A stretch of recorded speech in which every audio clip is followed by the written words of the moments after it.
तो अरे पहले मेरी बात सुन लीजिए। भाजपा की नजर में असली और नकली कौन कौन से हिंदू हैं, जरा मुझे बता दीजिए। जो भाजपा की बुराई करे वो नकली हिंदू, और जो भाजपा के तलवे चाटे वो असली हिंदू, है ना। इस हिसाब से तो सारे पत्रकार असली हिंदू हैं, क्योंकि सबसे ज्यादा मोदी जी के तलवे तो पत्रकार के अंदर। कंगना रनावत जी ने जो स्टेटमेंट दिया कि देश को आजादी साल 2014 के बाद मिली, तो जो संबित पात्रा कहते हैं कि मोदी जी देश के बाप है, हमारे नहीं है, भाजपाइयों के हो सकते हैं, तो भाजपाइयों के पिताजी यानी नरेंद्र मोदी जी किस मुंह से 15 अगस्त पे झंडा लहराने के लिए चले गए लाल किले पे? देगा मुझे कोई इस सवाल का जवाब? किस मुंह से गए? एक और तो आप कहते हैं देश को आजादी मिली है 2014 में। असल में क्या है, देश को आजादी जो है ना वो तो 1947 में ही मिल गई थी, लेकिन जो जूता चाटने वाली और तलवे वाली आजादी है ना वो 2014 में मिली। क्या ये जो हिंदुओं का तो इस देश में सबसे ज्यादा बुरा हाल कर रखा है, इन जैसी दीदियों ही नहीं। ये दीदियां जब कहां भग जाती हैं, जब देश की बेटियों की इज्जत लूटी जाती है। कंगना रनावत एक देश की हिंदू बेटी के साथ जहां ये खड़ी हुई है, जहां बेटियों के साथ बलात्कार हुआ, जरा बताओ सदन में खड़ी होकर एक दिन भी बोली हो कि नरेंद्र मोदी सरकार विफल रही महिलाओं की इज्जत और आबरू बचाने के लिए, तो मैं मानता कि वाकई में कंगना रनावत हिंदुओं की नेता है। ये सारे के सारे हिंदुओं को बरगलाकर हिंदुओं के नाम पर सिर्फ वोट बटोरने का काम कर रहे हैं। और कंगना रनावत को तो लोग सिर्फ पसंद करते हैं नाचने गाने के लिए। पार्लियामेंट इन जैसे लोगों के लिए नहीं बनी है, पार्लियामेंट बनी है उन लोगों के लिए जो जाकर देश की जनता की आवाज को बुलंद कर सके। ये नहीं कि कभी विपक्ष के नेता को जाकर कह दें कि भैया ये जो है नशा करता है, कभी जो है उल्टी सीधी बात कह दें। मुझे लगता है कंगना रनावत को जो किसान की बेटी ने तमाचा मारा था ना, उसकी जो गर्मी है वो ठंडी हो चुकी है, और उंगलियों का निशान जो है ना वो हट चुका है, इसीलिए उल्टे सीधे बयान दे रही हैं दोबारा से। इमरजेंसी एक काला अध्याय है।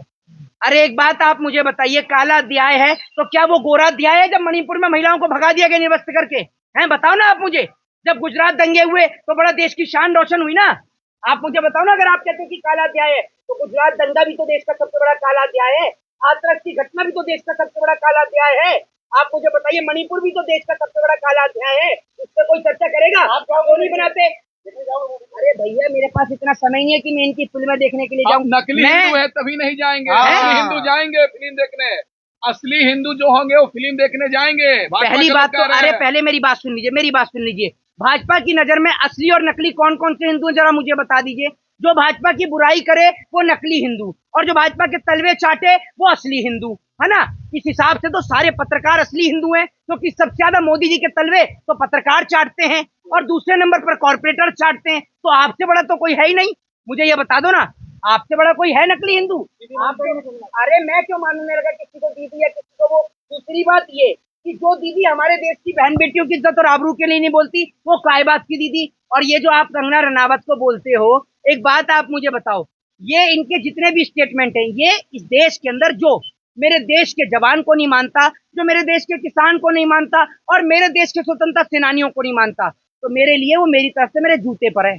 मैं तो सीधी सी बात कहता हूँ, जिस देश के स्वतंत्रता सेनानियों ने मुझे आजादी दिलाई और इस देश के लिए फांसी का फंदा चूम लिया, मैं उस राजगुरु सुखदेव भगत सिंह अशफाकुल्ला खां की मिट्टी में जन्म लिया हूं, और मेरे खून ने कभी भी गद्दारी करना नहीं सिखाया। हमारे पूर्वजों ने माफीनामे नहीं लिखे, हमारे पूर्वजों ने लोहा लिया अंग्रेजों से, इनकी तरह नहीं माफीनामे लिख दिए। कंगना कहां गद्दारी कर रही है? मेरी बात सुनिए। महिला सांसद पे आरोप अपमान कर रहे हैं। महिला सांसद का अपमान कर दिया, डिफॉर्मेशन ठोक दो मेरे पे जाके, मैं अपने आप कोर्ट में निपट लूंगा, ठीक है? कर दिया मैंने अपमान, हो गया अपमान, अब आगे की सुन लो।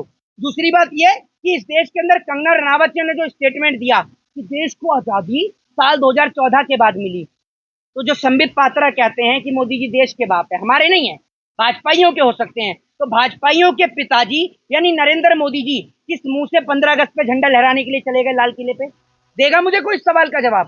किस मुंह से गए? एक और तो आप कहते हैं देश को आजादी मिली है 2014 में। असल में क्या है, देश को आजादी जो है ना वो तो 1947 में ही मिल गई थी, लेकिन जो जूता चाटने वाली और तलवे वाली आजादी है ना वो 2014 में मिली। कि आप सरकार के जूते चाटिए, तलवे चाटिए, जैसे पत्रकार हैं, पत्रकार बहुत अच्छा जूता चाटते हैं सरकार का, इनसे अच्छा कोई नहीं चाटता, ये समझ लीजिए जूता।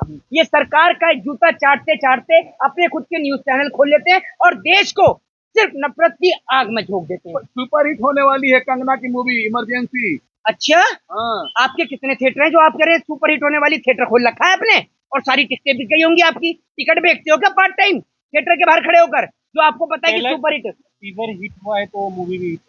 टीजर कैसे हिट जाता है मुझे आप बताओ, टीजर किसका हिट नहीं जाता? ये सर कैसे? आज एक बात मुझे बताओ, मिलियन व्यूज मिले हैं उसको। सैकड़ों मिलियन व्यूज तो पैसे देकर आ जाते हैं। जब इस देश के अंदर नकली स्कूल बन जाता है वीडियोग्राफी के लिए, जब एक बात बताओ, जब प्रधानमंत्री हेलीकॉप्टर से बाय रोड आ सकते हैं, मैंने गलत नहीं बोला, ये प्रधानमंत्री बोल रहे थे कि एक दिन जब मैं हेलीकॉप्टर से बाय रोड आ रहा था, हेलीकॉप्टर कभी बाय रोड चलते दिखा है आपने? लेकिन प्रधानमंत्री के काल में हेलीकॉप्टर बाय रोड चला ना मोदी जी के काल में बाय रोड। तो ऐसे ही इस देश में जो नकली जो व्यूज हैं वो पैसे देकर आराम से आ जाते हैं, जिन्हें फेक व्यूज बोलते हैं। अगर जाके उनके लाइक चेक करेंगे ना तो पता चलेगा कोई रशिया की लड़की है, कोई अमेरिका का लड़का है, कोई इटली का लड़का है, कोई रोम का, कोई पेरिस का, कोई बर्लिन का, तो पता चलेगा उन्हें तो हिंदी समझ में ही नहीं आती है। वर्ल्ड वाइड मूवी चलेगी। वर्ल्ड वाइड मूवी चलेगी? नहीं, मेरे को एक बात मुझे बता दो, आप जो कह रहे हैं वर्ल्ड वाइड मूवी चलेगी, तो वर्ल्ड वाइड मूवी तो एक बननी चाहिए इस देश के अंदर मणिपुर के ऊपर।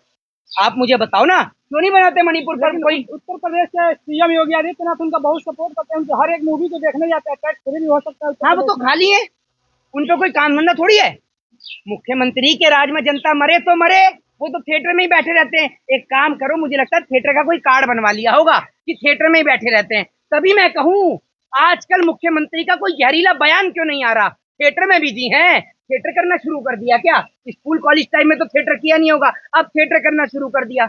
योगी जी इसलिए ऐसे बयान देते हैं, और उन्होंने कहा भी था कि मैं तो इलेक्शन के बाद कंगना जी की मूवी देखूंगा। क्या पता कंगना रनावत एक आध फिल्म में योगी जी को अपने साथ हीरो के रोल में ले ले, हीरो के रोल में भी ले सकती हैं। वैसे भाजपा विलन का रोल करते हैं, लेकिन योगी जी ये सोच रहे हैं कि क्या पता उनको हीरो के रोल में ले लिया जाए एक आध रोल में। तो योगी जी की भी इच्छाएं हैं, इसलिए देखते हैं फिल्में, और फिल्में ही देखने का शौक है, और कोई काम ही नहीं है। उत्तर प्रदेश की जनता मरे, बच्चों के पेपर लीक हो, कोई काम धंधा तो है नहीं इनके पास, खाली पड़े सब। बोले जा रहे हो यार, किससे बोले जा रहे हो? भी क्या बोले योगी जी?